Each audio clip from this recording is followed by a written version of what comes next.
Hey everybody, I'm Jenny Butts with WordSpark, helping to ignite, illuminate, and inspire. And today I'm in a grocery store where I'm sure you've seen signs at the checkout that limit your items to 10 or 15. And as a firstborn rule follower, I always try to respect those. There was a time, however, recently I was on vacation and I was standing in the checkout line and realized after I had put everything out there that I was over the limit. And I turned around to the lady behind me who was not having it. She had like a bottle of water and an apple or something. I said, "Oh, I'm so sorry, I'm so sorry." And she was like, "It's okay." But it was clearly not okay. So I apologized again. I apologized to the person checking out, and by the end we were all friends again. But it would have been more trouble for me to take everything and put it back into my cart. So by the end she was smiling. She said, "No, really, it's okay. I offered to pay for her things. It was fine." But even though everything turned out fine, I noticed at that store and some of the other stores, the sign is grammatically incorrect. And you know that that would pop out to me. It sometimes will say 15 items or less, 10 items or less, and it should actually say 10 items or fewer, or 15 items or fewer. And you may wonder what the difference is. As a general rule, I will tell you, if you can count it, then you use the word fewer.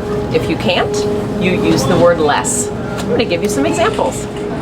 If you have a lot of apples and then you don't, then you have fewer because you can count them. So you would have fewer plums, fewer nectarines, fewer apples, fewer of anything that you can count.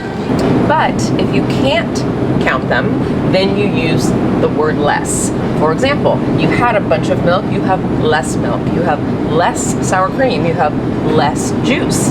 Now some of you might say, "But Jenny, I can count gallons of milk, I can count containers of sour cream or juice," and that's true.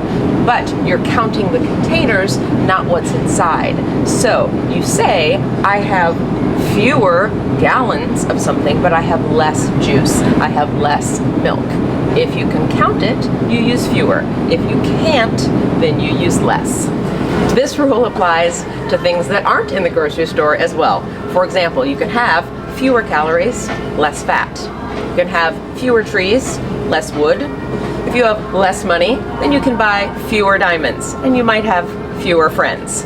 So the bottom line is, if you can count it, you use fewer. If you can't, then you use less.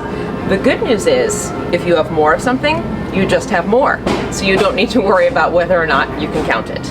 I hope that's helpful, and I hope you learned something, because when we learn, everybody wins. I'm Jenny Butts with WordSpark, helping to ignite, illuminate, and inspire.